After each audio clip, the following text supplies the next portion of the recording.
morning, Scotland. Good morning, social media land. I hope you're well. It's Wednesday, the 19th of March, 2025.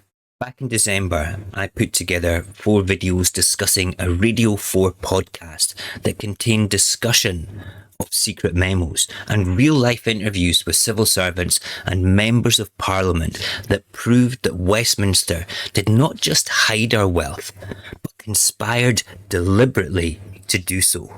This is the sort of behaviour that should make every Scot furious, including the Unionists. And you know what, if it doesn't, well, you must like having the heel of a colonial master bearing down upon your throat. You must love being a sycophantic bootlicker of those that see your own country as a means of wealth for anywhere other than Scotland. Let's point out, though, that conspiring to hide a nation's wealth and actually going through with it is definitely not the act of a partner in a union. Please don't even consider that it is. You can't get round that. There's no justification for it whatsoever. Why would they keep the knowledge of our vast wealth from us if they didn't have nefarious, conspiring, little conniving plans for it?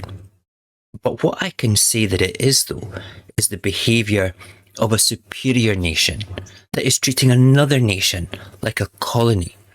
Not perhaps in the old-fashioned sense of empire, but most definitely in a modern context of asset stripping. During the next hour, I've revisited those videos from December and edited them and placed them in one long video. It has audio clips from the podcast that proves everything that I've just said. Wait until you hear the tone of the actual real-life interviews of the civil servants and Lord Dennis Healey, who was the Chancellor of the Exchequer at the time. They sound so condescending and so nonchalant, as if it was the right thing to do. It was disgusting. Anyway, listen away.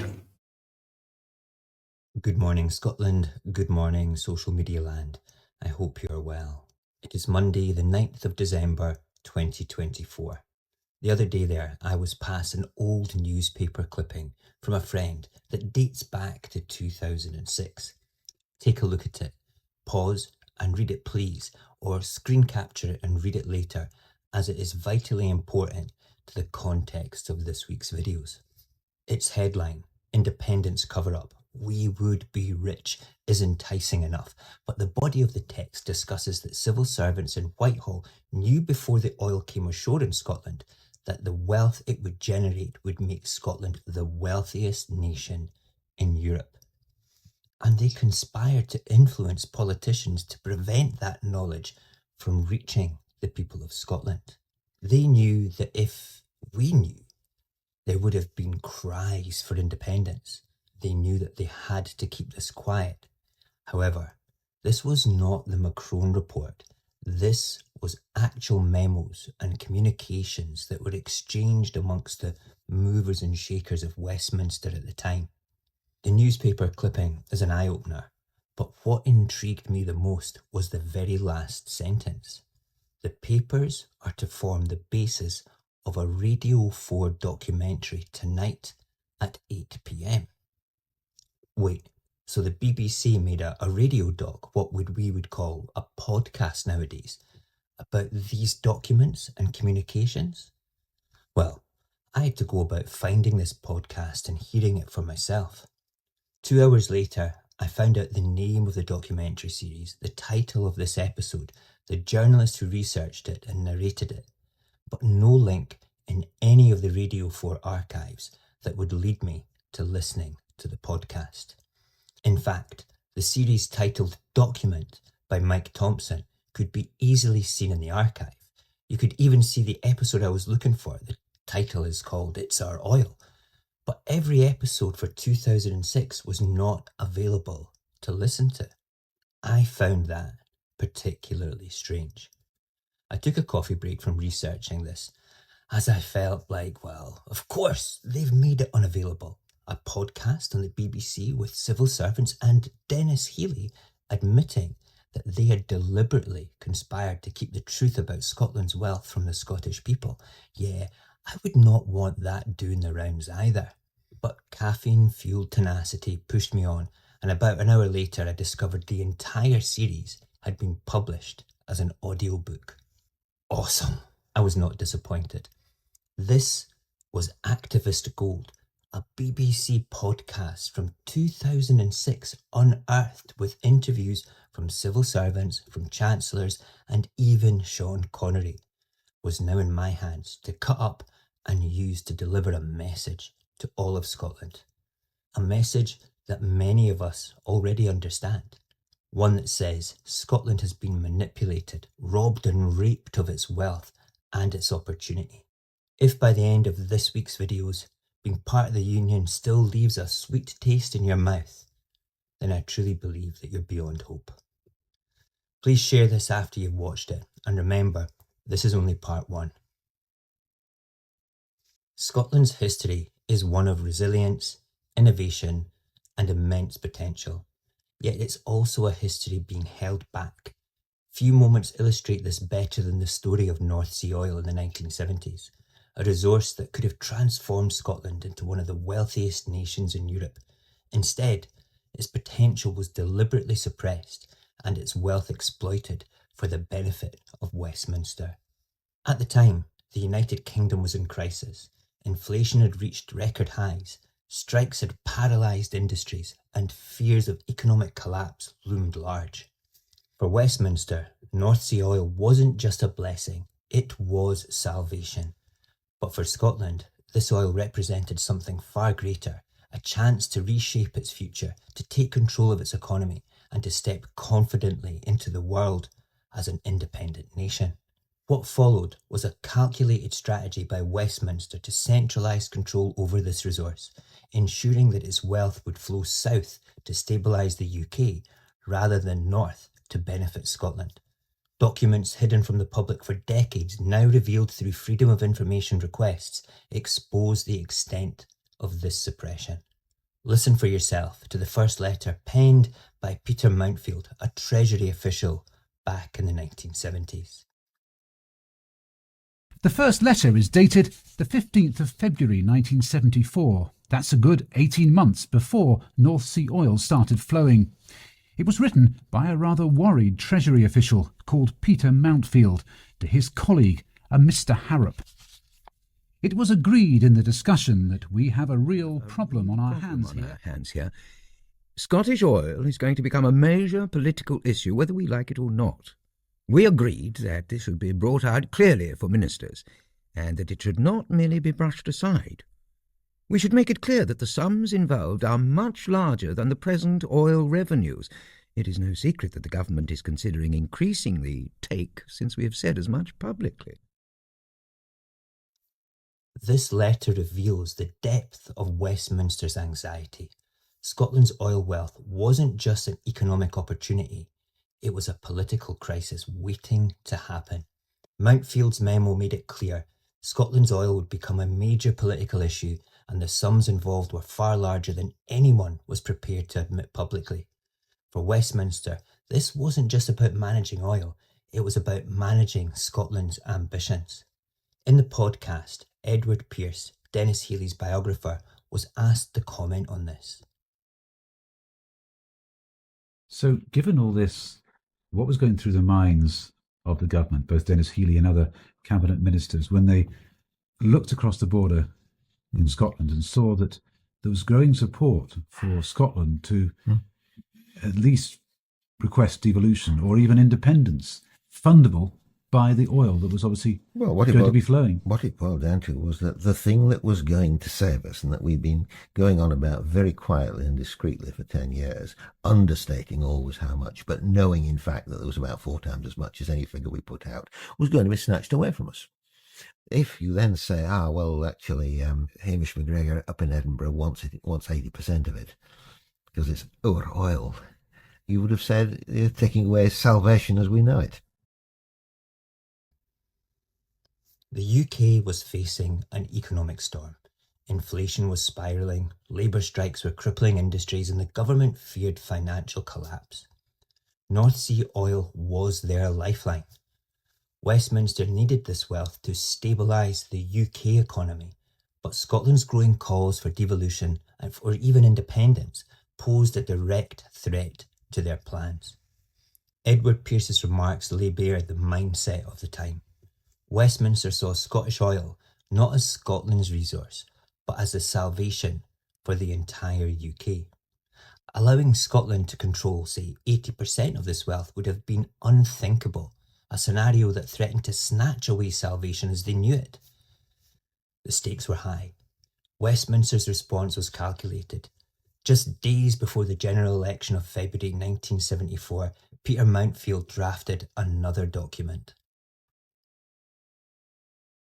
On the 25th of February 1974, just 3 days before the first general election that year, Treasury official Peter Mountfield penned the draft of a financial report for ministers, some of which was marked confidential, and he sent it to a Mr. Wiggins.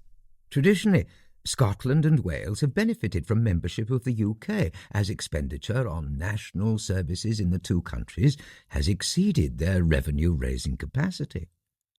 North Sea oil completely changes this picture. First, there is a plausible case for arguing that it is Scottish. There are accepted international conventions for drawing the median lines separating the continental shelf between sovereign states. All the oil fields so far, and most of the geologically promising areas, are on the Scots side of this line. And this fact is well known in Scotland. Second, the potential revenues from North Sea oil dramatically reverse the present deficit of a hypothetical Scots government. It is easy to see why Scottish oil has become a rallying cry for the nationalists. But this very embarrassment of riches poses further problems.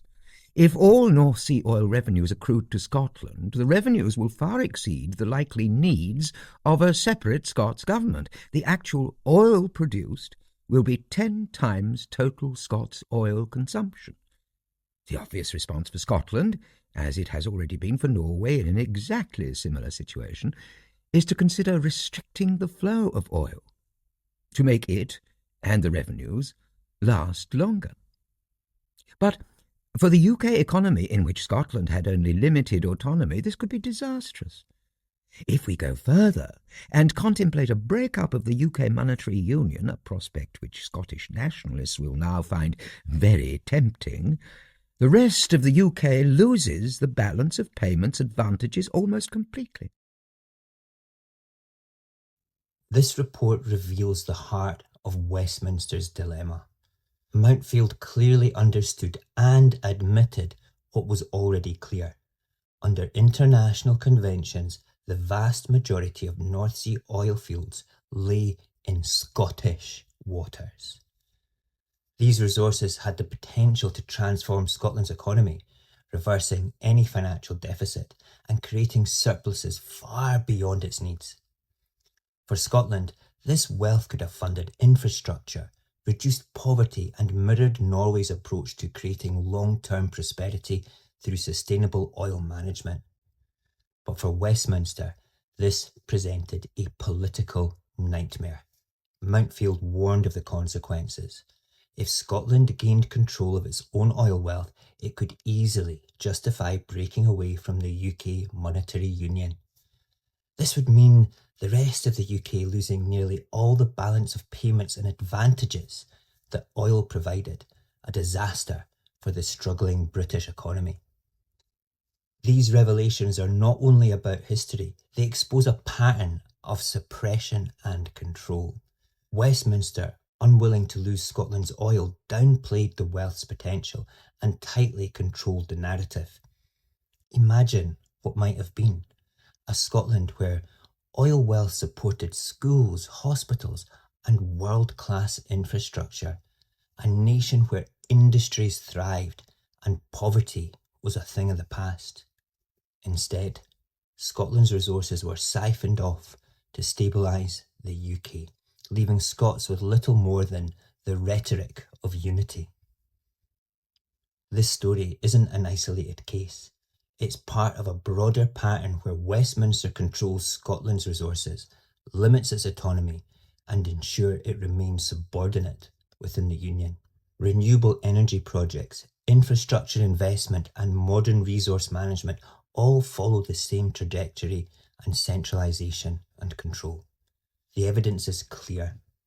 Westminster's actions in the 1970s reveal a deliberate strategy to suppress Scotland's economic potential and silence its political ambitions. This is not the story of a union of equals. It's the story of a nation exploited for the survival of another. This week we will dissect this podcast with commentary and opinion. It's not pretty, and it's very damning for the English Westminster elite. It even shines a spotlight on some of Scotland's most well-known politicians of the time, the spotlight showing who they truly were and not what history represents them as. They planned the theft of our oil. The Macron report is nothing compared to these memos. This is conspiracy for the theft of an entire nation's wealth, modern colonialism in its rawest form, and most criminal. Please join us tomorrow when we shall continue this story. This is part 2 of this week's videos where I have unearthed an old BBC Radio 4 podcast that proves that MPs and civil servants during the oil boom of the 1970s conspired to keep the truth about Scotland's wealth from our people. Scotland in the 1970s stood on the precipice of transformation. Beneath its waters lay vast reserves of North Sea oil, a resource that could have propelled the nation towards economic independence and prosperity.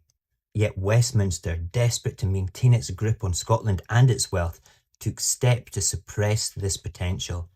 What emerges from government memos of the time is a story not just of fear, but of manipulation, deception, and exploitation.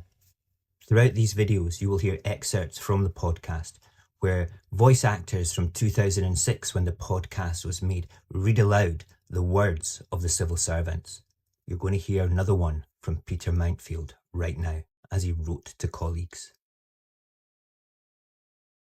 Once in power, Labour ministers and MPs continued to attack the SNP's policies, but the civil servants who advised them were still not reassured that ministers were taking the threat of Scottish nationalism seriously enough. On the 4th of April 1975, Peter Mountfield wrote to another colleague, a Mr. Cousins, in the same despairing terms. Some of us feel that the Scots have really got us over a barrel here. I do think there is a strong case for a study of what an independent Scottish economy would look like and what would be the consequences for the rest of the UK. The Scottish Nationalist Party have had this work done for them, I think, by Aberdeen University Professor Mackay. And while no doubt the results are excessively optimistic, I think it demonstrates pretty convincingly that an independent Scotland can go it alone, provided there is not a disastrous collapse in the world oil price. The prospects for a separate English, Welsh and Ulster economy on the same assumption must look pretty grim. Perhaps we should all start to think the unthinkable. It might at least alert ministers to the serious consequences of ultimate independence, and make them think again about setting out on the devolution road.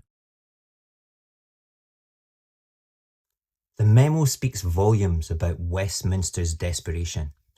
Peter Mountfield's letter in 1975 captures the quiet admission that Scotland had the economic potential to thrive on its own. This was not speculation. It was based on internal government analysis that acknowledged Scotland's viability as an independent state. And yet, while this truth was admitted privately, a very different message was being told to the people of Scotland. Publicly, Westminster painted a grim picture of independence, dismissing the SNP arguments as fantasy. But behind closed doors, the government knew that these arguments were more than merely valid. The very oil revenues being used to stabilise the UK economy were the same ones that could have made Scotland one of Europe's most wealthiest nations. This wasn't just dishonesty, It was a calculated campaign to keep Scots in the dark about their own potential. Edward Pearce, Denis Healy's biographer, gives his opinion. What did he mean by the devolution road, and why did he seem so worried about it? Edward Pearce again. What you began to see was a shift in attitude among Labour politicians. People like Willie Ross, Secretary of State for Scotland, who was a hardline resistor of nationalism, hated its guts, began to say, perhaps we have to think about devolution. And devolution became the word, the magic bullet, as it were, to see off independence. And there are documents, one by a Treasury official, Peter Mountfield, who talks about how the Scots have got us over a barrel. He puts it very, very plainly. Yes, he does. Yes. They knew jolly well that this was true. The very last thing they were ever going to say was, "It is true," and did everything in their power to play it down. If you look at those memos that were being sent, it's a wonderful exhibition of civil servants talking political language to politicians and suggesting politics to politicians. They were having their Machiavellian outing. Edward Pearce gives a good explanation that what Mountfield feared the most was Scottish independence. His memo suggests that devolution, limited autonomy for Scotland, was a strategy to see off the independence movement. Labour politicians, once staunch opponents of nationalism, began to view devolution as a necessary concession. It was not offered as a gift or an act of goodwill. It was a tool, a magic bullet designed to neutralise Scotland's growing calls for self-determination. The strategy was Machiavellian in its execution. Civil servants, ostensibly neutral, actively advised ministers on how to shape political strategies to retain control of Scotland. These were not just technical advisors, they were participants in a deliberate campaign to protect the Union regardless of the cost to Scottish aspirations. Westminster's control of the narrative was absolute. Documents like the Macron Report, which showed Scotland's immense potential, were classified as secret for 3 decades. Meanwhile, public discourse was flooded with misinformation, ensuring that Scots were told independence was neither viable or desirable. Mike Thompson, the host of these podcasts, travelled to Edinburgh to get an opinion from a former SNP candidate, Neil McCormick, now a professor at law at Edinburgh University. My trail has brought me to the heart of Edinburgh, just off the Royal Mile, where I've come to meet Neil McCormick, Professor of Law at Edinburgh University. These days, he spends his time in the hallowed surroundings of Old College. But back in the 1970s, he was experiencing heady days as an SNP candidate and firebrand fervent nationalist. What will he make of the papers that I've been finding? I've got a document here that's written by a Treasury official, Peter Mountfield, to Mr. Cousins. He says, "I think it demonstrates pretty convincingly that an independent Scotland can go it alone. Perhaps we should all start to think the unthinkable. It might at least alert ministers to the serious consequences of ultimate independence and make them think again about setting out on the devolution road." That's a very interesting quotation. What is sad about it, I think, is that it exhibits a very remarkable cynicism by people in government about the rights of citizens to information. I don't at all object to people saying, well, this is going to be tricky, we don't want this. Of course, independent Scotland can be viable, but it might be very difficult for other people. Do you really want that? That's a very fair argument to make, but it wasn't properly made publicly. It was done behind closed doors, while in the meantime, the government propaganda machine was out rubbishing the SNP's, as it turned out, true or even somewhat pessimistic forecasts of the value of what was available. So you're saying the government at the time was rubbishing the economic argument Yeah. for an independent Scotland, whilst knowing behind the scenes that it did stand up? Yes, more than stood up, yes. And what do you think about the fact that much of these views are written by civil servants, people who aren't even in government? Now, you could argue that the point about a civil service is that it is there to serve the state, and they saw the state as being endangered. But even so, that, it seems to me, is a long way short of civil service neutrality as we have been taught to believe that this state, the UK, is capable of maintaining. I think that the character of the British state comes out somewhat tarnished. It's worse than Sir Humphrey. The duplicity did not go unnoticed by Neil McCormick. Reflecting on these revelations highlighted the cynicism at the heart of Westminster's actions. The government actively discredited the economic case for independence while knowing full well that it stood on solid ground. This betrayal wasn't just political, it was a denial of the Scottish people's right to be informed and debate about their future. Even more troubling was the role of the civil service.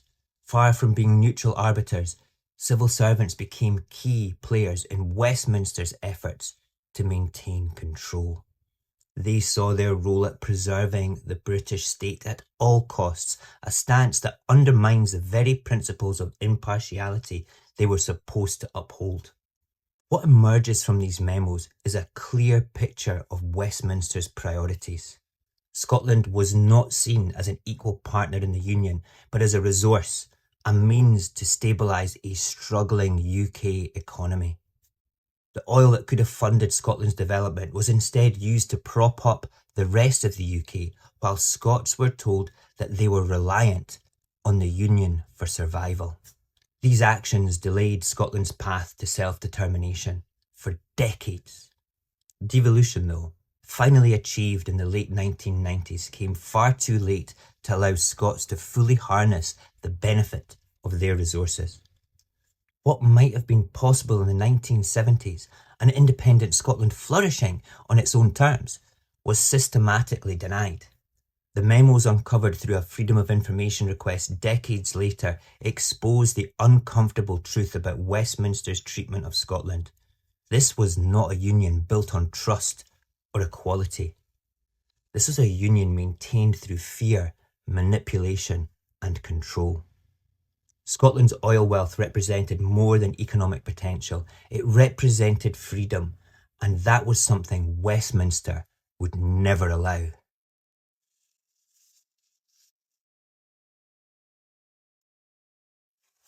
Can you actually believe that the civil service was conspiring against the Scottish people?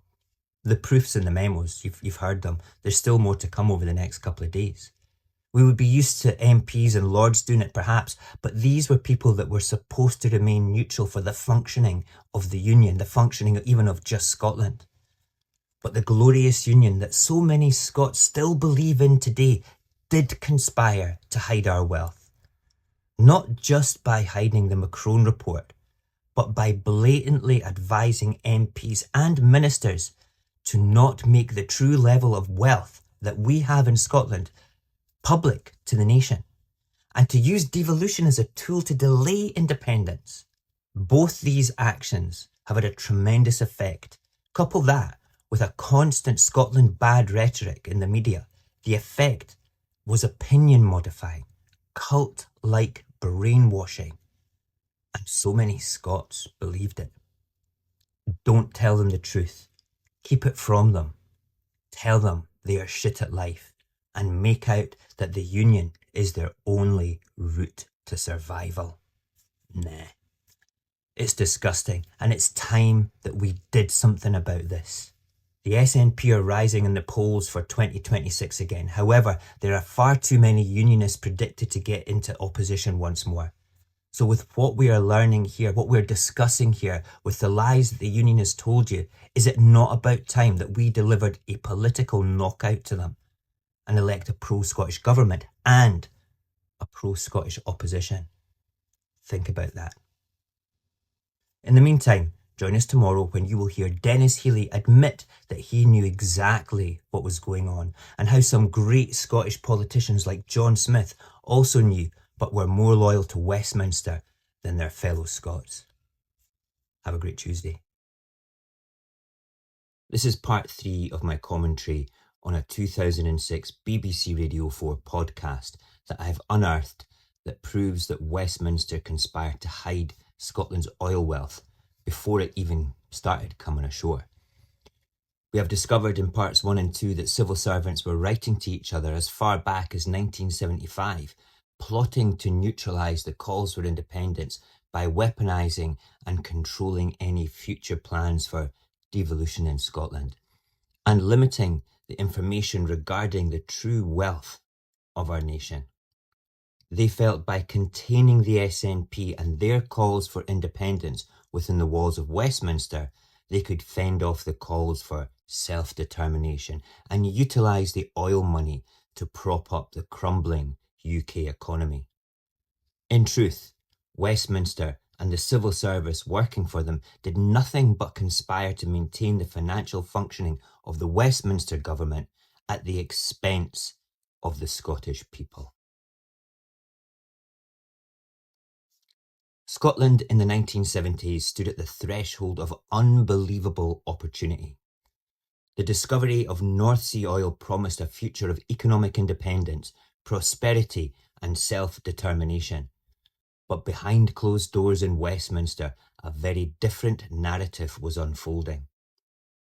While Scotland's potential soared, Westminster worked quietly and deliberately to suppress that potential and maintain control. Mike Thompson, the host of the podcast, was in Edinburgh, and he took the time to meet up with an SNP researcher called David Hutchison to compare notes. David Hutchinson is a keen young researcher for the Scottish National Party. Once in his office, we compare notes. We've done some work in the National Archives of Scotland in Edinburgh, and we came across some papers from the old Scottish office, specifically from the Department of Scottish Economic Planning, which showed that the prospects for Scotland, according to the chief economist of the Scottish office, Dr. Gavin McCrone, now Professor McCrone, was considerably healthier even than was considered there, and his paper has some remarkable points in it. This paper has shown that the advent of North Sea oil has completely overturned the traditional economic arguments used against Scottish nationalism. An independent Scotland can now expect to have massive surpluses both on its budget and on its balance of payments, and with the proper husbanding of resources, this situation could last for a very long time for the future. And my favourite bit, the country would tend to be in chronic surplus to a quite embarrassing degree, and its currency would become the hardest in Europe, with the exception perhaps of the Norwegian kroner. And just one more, which is, thus, for the first time since the Act of Union was passed, it can now be credibly argued that Scotland's economic advantage lies in its repeal. It's quite heartening to see that they agreed with us, even though they didn't tell us. The revelations from this research are startling. The assessment of Dr. Gavin McCrone, a chief economist in the Scottish office, confirmed what Westminster feared the most. His analysis showed that with North Sea oil, Scotland's economy would experience chronic budget surpluses, turning its currency into one of the hardest in Europe. Yet instead of sharing this transformative truth with the Scottish people, it was buried for decades. A narrative was crafted to ensure that Scots would not realise the full extent of their nation's potential. While the public was told that independence was economically unviable, private documents painted a starkly different picture. Now, we have heard the voices of actors from the podcast read aloud the memos of senior members of the civil service, expressing their concerns on telling the Scottish people the truth. We have heard them discuss slowing down the calls for independence by moving to weaponised devolution, as it would be easier to control Scotland, allowing limited autonomy. But this was just civil servants. Were there any senior politicians in Westminster at the time taking note of what was being discussed? Mike Thompson asked this very question and had it answered by Denis Healey, the Chancellor during this period of political history. So, did this message get through to the men at the top? I travelled to Sussex to meet Denis, now Lord Healey, the man who had the unenviable job of balancing Britain's books in the mid-1970s. It was very difficult because on top of the soaring price of oil, which was a major factor in our difficulties, we had terrible trouble with the unions, who were forcing up prices to a dangerous level, which damaged, of course, our trade with foreign countries and weakened our economy all round by increasing inflation. And when you were sitting in the Chancery, you must have had some pretty black days, didn't you, at that point? Yes, it was the most difficult period of my life, that. And how bothered were you at the time about the possibility that if devolution came and thereby independence, the oil which could help Britain's economy in the future might be lost? I mean, how concerned were you? Oh, I think we were very concerned about that, and it was a major factor. But we had a lot of extremely able and sensible, pragmatic Scottish MPs like Donald Dewar, George Robertson, John Smith, Helen Liddell, who kept the Scottish Labour Party very sensible, and they remained ahead of the Scot Nats as long as we were in power. There's some very interesting documents that we've come across here, which these are all by Treasury officials. Yes. Do you remember being given this advice? Yes, I do, and it was perfectly sensible. The real tragedy for us would have been Scotland run by the Scot Nats, because they had no interest in the rest of Britain. The accusation from the SNP, of course, is that the Labour Party was thinking more of England, Wales and Northern Ireland, and not so much of Scotland, because it needed Scottish oil to prop itself up. Well, we did need Scottish oil, but we weren't thinking less of Scotland. For that very reason, we thought a great deal of Scotland. As I say, Scottish MPs played an absolutely major role in British policy at home and abroad. Do you feel any sympathy for the view of some people in Scotland that they were kept in the dark about the true viability of an independent Scotland by a concerted policy coming out of London? I understand it. I don't say I agree with it, and so to that extent I don't sympathise with it. But plain fact is, it was possible for intelligent Scots to work it all out for themselves and not to depend on the British civil service at all, if they wanted to. But the plain fact is that the bulk of Scots have not wanted independence. They wanted to remain part of the United Kingdom. And of course, on the political side, the Scots were such an important element in the Labour Party, in fact you could say they dominated it for many decades, that they didn't really need Scottish independence to make their mark. And leading Britain, of course, they made a much bigger mark than they would have done leading Scotland. Denis Healy's admissions are some of the most damning. He openly acknowledges that Scottish oil was vital to the UK economy during its darkest days. Without it, the UK's ability to balance the books amidst soaring inflation and industrial unrest would have crumbled, just crumbled. Healy's candid acknowledgement that we did need Scotland's oil laid bare the dependence Westminster had on resources that were geographically, legally and morally Scotland's. His remarks also revealed the complicity of prominent Scottish Labour MPs like Donald Dewar, George Robertson, John Smith and Helen Liddell. These figures are celebrated in the history of UK politics and are exposed here as what can only be described as Healy's house jocks.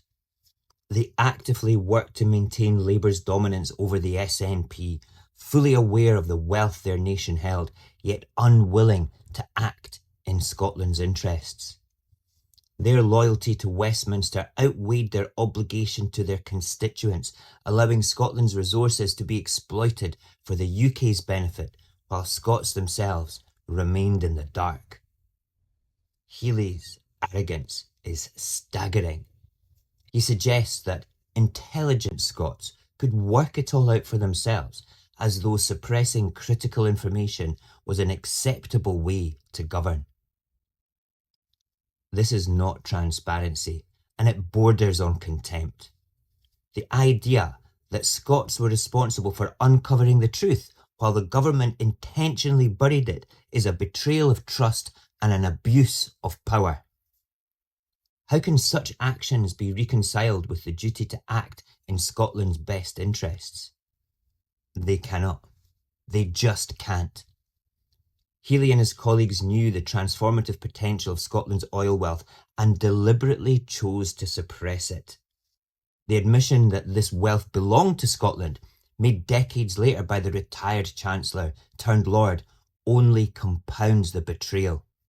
By controlling a resource that rightfully belonged to Scotland and directing its benefits disproportionately to England and Westminster, not only exploited Scotland, but actively worked to ensure Scots never realised the full extent of this exploitation.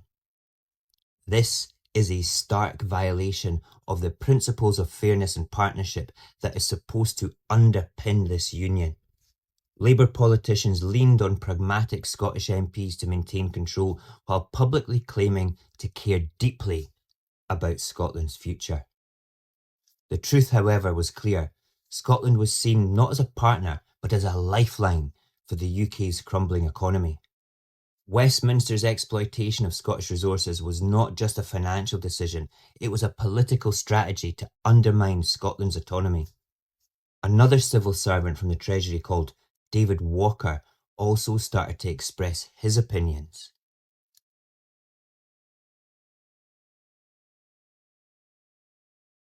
It seems that ministers may finally have got the message that it would be dangerous to try and make a public case against independence on economic grounds. But back at the Treasury, officials weren't about to let their political masters risk losing control of the oil by trying to buy off nationalist sentiment with the promise of devolution. It seems they had particular concerns about what even limited Scottish autonomy might mean for Britain's economic standing abroad. On the 23rd of April 1975, David Walker at the Treasury wrote to a Mr. Buckley and copied his letter to Peter Mountfield. It was marked confidential and titled Scottish Devolution, External Financing Aspects. The new Assembly would doubtless be able to interfere with UK programmes. For example, oil exploration, in a variety of ways, by withholding cooperation over onshore support. The Assembly would give focus and public vent to the aim of separatists in a hearing which they do not and cannot enjoy at present as a still small minority party. If this pessimistic view is validated, external creditors of the UK could very quickly start to take fright. If there is a moral from all this, it is that progress toward devolution should be delayed for as long as possible, consistently with honouring the government's commitment to move down the devolution road and containing the SNP lobby in Parliament. The longer this can be played, the better. Even as ministers grappled with the economic case for independence, Treasury officials warned of the risks posed by devolution itself. David Walker's memo outlines fears that a devolved Scottish Assembly could embolden nationalist movements and interfere with UK programmes, particularly oil exploration. Their response was deliberate. Delay devolution for as long as possible. Contain the SNP. Maintain control of Scotland's wealth at all costs. The stalling tactics worked, postponing Scotland's Parliament for over 2 decades, ensuring that Westminster retained its grip on Scotland's resources during the most lucrative years of oil extraction. Mike Thompson discussed the David Walker memo with the former SNP candidate, Professor Neil McCormick. I showed David Walker's memo to the SNP's Professor Neil McCormick. And the comment at the end of this, what do you make of that? I mean, it really is giving direct advice on policy, almost making policy here, and this is a civil servant. It's pure Sir Humphrey, isn't it? Yes, Prime Minister, of course the government must not, in any sense, backslide from its policy of devolution, but couldn't we do it slowly? Wouldn't there be a great advantage in pushing it over the future horizon of time? And that clearly, whether by accident or by design, is more or less what happened. It took another 25 years, 23, 24 years from that memorandum to the final setting up of a Scottish Parliament. So I'm sure that he retired on a good pension, feeling he had earned his bread. Given that Scottish taxes would have helped pay his wages. Do you feel that many Scottish people have been betrayed? Would you go as far as that? Well, let me put it like this. I think that this is an abuse of the role of a civil servant, and an abuse which shows cynicism about the democratic rights of the electorate in Scotland, but everywhere else as well. The cynicism of this approach is undeniable. Civil servants meant to be impartial became architects of political strategies to suppress Scotland's aspirations. Their actions went beyond advising ministers. They actively shaped policy to delay devolution and undermine democracy. Neil McCormick's critique strikes at the heart of the matter. This wasn't just an abuse of the role of civil servants, it was an abuse of the democratic rights of the Scottish people. The deliberate stalling of devolution left Scotland voiceless during a period when it should have had the most power to manage its own wealth. Westminster's actions in the 1970s were not about partnership, not about fairness, they were about control. The suppression of Scotland's economic potential, the manipulation of public perception, and the delay of devolution all served to protect a system that prioritised Westminster's interests over Scotland's future. Scotland's wealth was exploited, its aspirations delayed, and its people kept in the dark. But the truth is out now, and it forces us to ask, how much longer will Scotland allow its future to be decided by those who view it as nothing more than a resource to control? I have had some interesting comments on Facebook, through PMs and on YouTube regarding the content of these videos, mostly very positive from fellow Scottish extremists. Some passive unionist comments trying to play down this whole period as being far too back in the past to have relevance.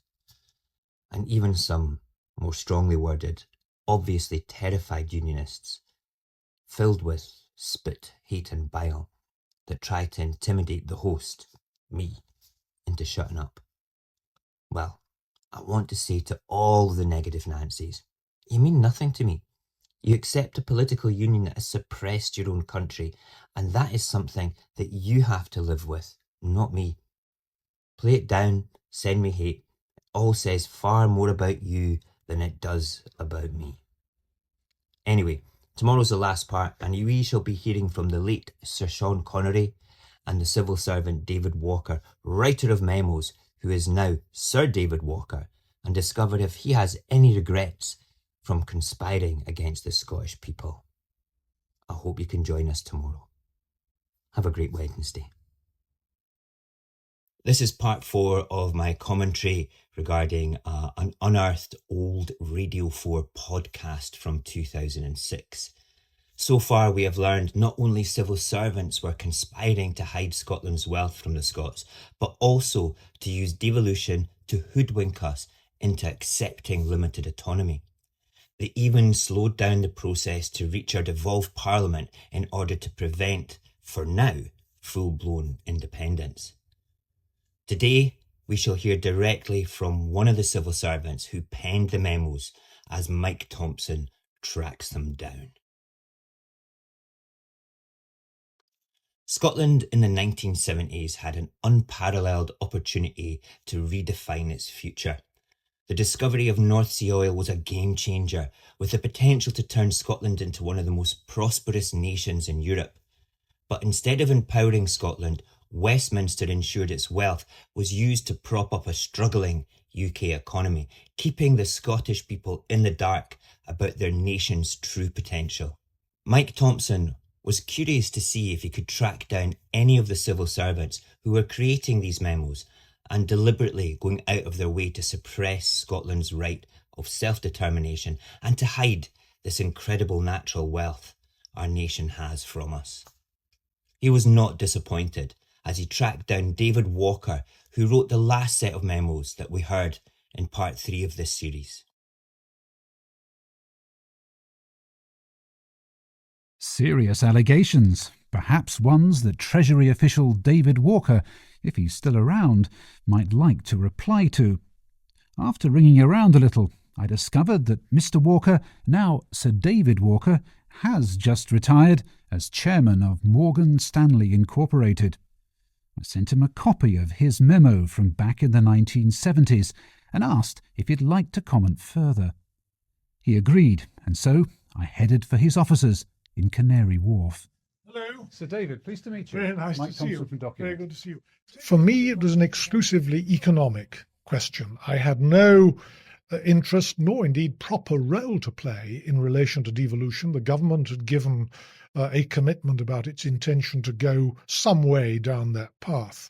My concern, given my responsibilities for the, let's call it, external balance sheet of the United Kingdom, was to advise the government on the implications of moving very fast down that course, and lenders to the United Kingdom really had very little on which to place reliance other than the early prospect of oil coming out of the North Sea. If that hope, basis for confidence, had been diluted, then I think the ways in which, in the event, the government and the Bank of England were able, by the skin of our teeth, if I can put it like that, to finance their way through that extraordinarily difficult phase for our economy, would have been, I think, put to an even more severe test. Britain would have been in real trouble. Yes. Now, one of our interviewees, a Professor Neil McCormick, who was a leading light in the SNP at the time, has seen your memo, and he describes it as an abuse of the role of a civil servant, and an abuse which shows a cynicism about the democratic rights of the electorate in Scotland and everywhere else as well. How do you respond to that? I totally disagree with him. I think it's a misjudgment, and it would have been quite inadequate, a failure on my part, not to draw attention to the potential consequences if the process moved in a way which undermined confidence in Her Majesty's government on the part of very significant existing foreign creditors who held sterling, and prospective future creditors who were being asked, like the Saudi Arabians, like the Iranians, to lend dollars to the United Kingdom in an hour of very acute and severe difficulty, of which the intensity, I think, is frequently forgotten in the present day and age. David Walker's comments lay bare the priorities of Westminster during one of its most difficult periods. Scotland's oil wealth wasn't just a valuable resource, it was the cornerstone of the UK's financial survival. Walker's admission that foreign creditors relied almost entirely on the promise of Scottish oil underscores the extent to which Westminster saw Scotland not as an equal partner, but as a resource to be controlled. What is striking is Walker's refusal to acknowledge the impact that his actions had on Scotland's future. Dismissing Neil McCormick's critique, he argues that he was simply doing his job, prioritising the UK's external balance sheet. But this defence falls flat. His actions, along with those of other civil servants, play a direct role in suppressing Scotland's autonomy and denying Scots their democratic rights. This is the Union for you. It's utterly disgusting to think of the obvious gaslighting we've experienced since 2014, but now, examining our modern history going back to the 1970s, you can truly accept that nothing has changed. David Walker had more to say on this subject. Whether or not there's agreement on my judgment and my advice at the time, I have absolutely no doubt that it was the responsibility of the person in the role that I had in overseas finance in the Treasury at the time to warn about the potential consequences of allowing a process which was fundamental constitutional change to the United Kingdom to get out of control. Do you feel, looking back on it all, any sense of regret, any sense that you acted in a way that was inappropriate for a civil servant at this time? Oh, none whatsoever. None whatsoever. I think the advice that I gave at the time in the event, I think, proved to be the right advice. So you won't be offering any apologies to the people of Scotland? None whatsoever. Do you know what? David Walker's lack of regret is as revealing as it is infuriating. His assertion that His advice proved to be the right advice, ignores the consequences for Scotland, the deliberate suppression of information, the stalling of devolution, and the control of Scottish resources all worked to sustain the UK at Scotland's expense. Walker's refusal to apologise reflects the entrenched mindset that Westminster needs always came first, regardless of the impact on Scotland. The deliberate suppression of Scotland's potential was not just the work of Westminster civil servants and senior English MPs, but also Scottish MPs played a complicit role in this betrayal, prioritising their political careers in the UK over their duty to the Scottish people. Their silence and inaction allowed Westminster to exploit Scotland's wealth, while their constituents were left in the dark and the opportunities stolen from them. The jaded mindset of the Anglo-British nationalist Scots who are accepting of this kind of betrayal, the subservient attitude to the needs of Westminster over your own country, baffles me. How can anyone in Scotland agree that English civil servants making decisions that suppress their neighbour, who are supposed to be in an equal partnership, is a good thing? Mike Thompson, at the time of making this podcast, took the time to contact one of Scotland's greatest sons, a staunch advocate for independence, Sean Connery, and they got his opinion on this. What would Scots supporters of the nationalist campaign in the 1970s make of all this? More in hope than expectation, I decided to email the SNP's most famous supporter, the actor Sir Sean Connery. Within days, I had this call from America.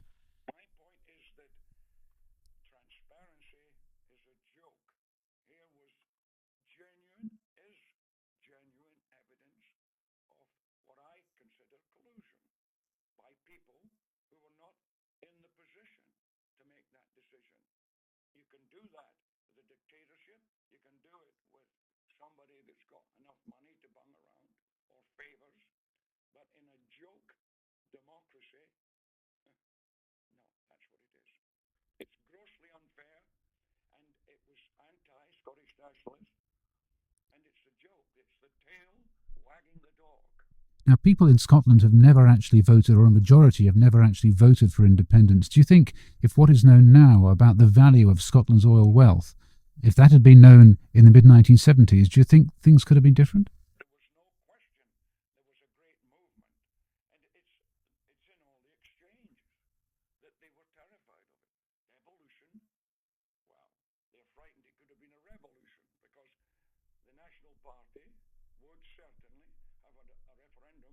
Who would have won that referendum? And do you think independence would have been the result? As a Scotsman, how do you feel about this? Do you feel cheated?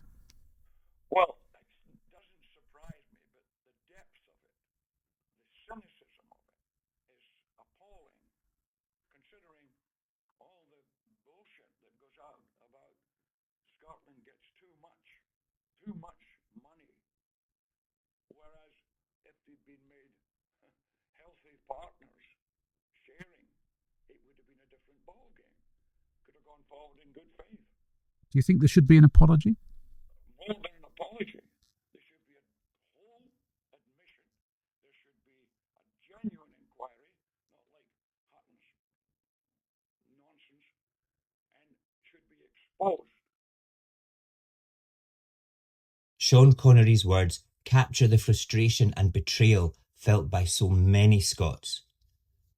Transparency, he says, was a joke, and the deliberate suppression of Scotland's economic potential was nothing short of collusion. He reflects on how differently things might have turned out if Scots had known the truth back in the 1970s. The fear within Westminster was clear. Knowledge of Scotland's oil wealth could have sparked a referendum, and that referendum could have led to independence. Connery highlights the double standard at the heart of the Union. While Scots were told they received too much from Westminster, the reality was their resources were being siphoned off to stabilise the UK economy. His call for more than just an apology, demanding a full admission of guilt and a genuine inquiry, underscores the depth of the betrayal. This is the least we should accept. I would go as far as saying full reparations for what was taken from us. Our wealth was stolen from us, our future and the future of your kids and my kids manipulated into a sense of, you're too poor, Scotland. But they're still at it, aren't they? With their Scotland bad narrative, the fiscal deficit we allegedly have. Do our Anglo-British nationalist brothers and sisters that claim to be Scottish truly think we are too poor? Do they have no ambition other than licking the boots of Westminster lackeys and their leaders? I find this all very disappointing and hope that these 4 videos get shared far and wide and end up being watched by someone with influence that will use the facts within them to inspire our nation and lead us to liberty. According to Dennis Healy, the information is there for intelligent Scots to discover for themselves. Well, I discovered this 2006 podcast and I have the document numbers to request all the memos under the Freedom of Information Act. And I intend to get them and bring them to the attention of as many Scots as I possibly can. I mean, look at what's happening down the east coast of Scotland just now. They are building 4 massive cables to suck all that good renewable energy down to England. How can we accept that when we are paying the highest prices of our energy in Europe? They don't even hide their piracy of our wealth anymore. We are so conditioned to accept that we are shit at life that most of us don't even care, and that is no good. There's no going back on this. We cannot remain stuck in a coffee shop lifestyle complaining how crap things are while supping on a skinny latte and doing nothing. The evidence is undeniable. Scotland has been exploited, its wealth stolen, its future suppressed, and its people lied to. Westminster and its allies, both within and outside of Scotland, deliberately conspired to keep us powerless, to siphon off our resources while telling us we were dependent. This is not a relic of the past. It's a system that continues today. From oil wealth to renewable energy, Scotland's potential is controlled and diminished by a union that serves only itself. It's time to face the truth. We will always be exploited until we take control of our own destiny. We need to start doing something about this. We can start right now by sharing all 4 of these videos in your personal Facebook pages, your Instagram stories, your Twitters and your Blue Skies. Tag the SNP, Alapa, the Greens and the national newspaper in on them. This is the work that you have to do, your daily 15 minutes of digital activism. Come on, Scotland. If you think this union is the best we can be, you're so wrong. We are much better than what Westminster tells us we are. Tomorrow night we will be live at 11 o'clock on YouTube and on TikTok. We're going to just discuss the main points of here. We're going to play some of the voice actors stuff live. We'll probably play the Dennis Healy thing live as well, so people that have not watched the videos can hear them as well. I think it's important that we do this. I think it's important that we talk about this. And I really hope that I'll see some of you guys there tomorrow night. Listen, if it's too late at night for you, apologies. The only reason I do it late at night is for personal reasons. I have the room to myself to do this. I don't have the kids running around or anything like that. But you can watch the live back as soon as it's finished. It's available on YouTube for you to watch again. Okay?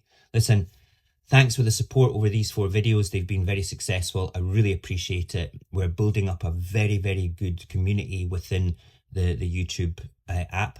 And please keep doing it. Please keep sharing all the stuff that I'm doing here. It's not for ego for me. It's for the message and it's for the cause. Until tomorrow night, have a great Thursday. If you've just sat through this entire video, or have just listened to it while doing the housework, I hope you're angry. I hope that you share it to the people of Scotland across all your socials. I hope you talk about it amongst your friends. I hope it inspires a bit of critical thinking in your brain to say, this union is not good for Scotland. And see if it doesn't. It doesn't matter, because that's not who I'm speaking to. I'm speaking to the people that do care, the undecided people, the people that will be thinking, I just need a little shove to believe that Scotland could be independent. Here's a little shove. Anyway, thanks for watching it. And please do share this about. See you tomorrow.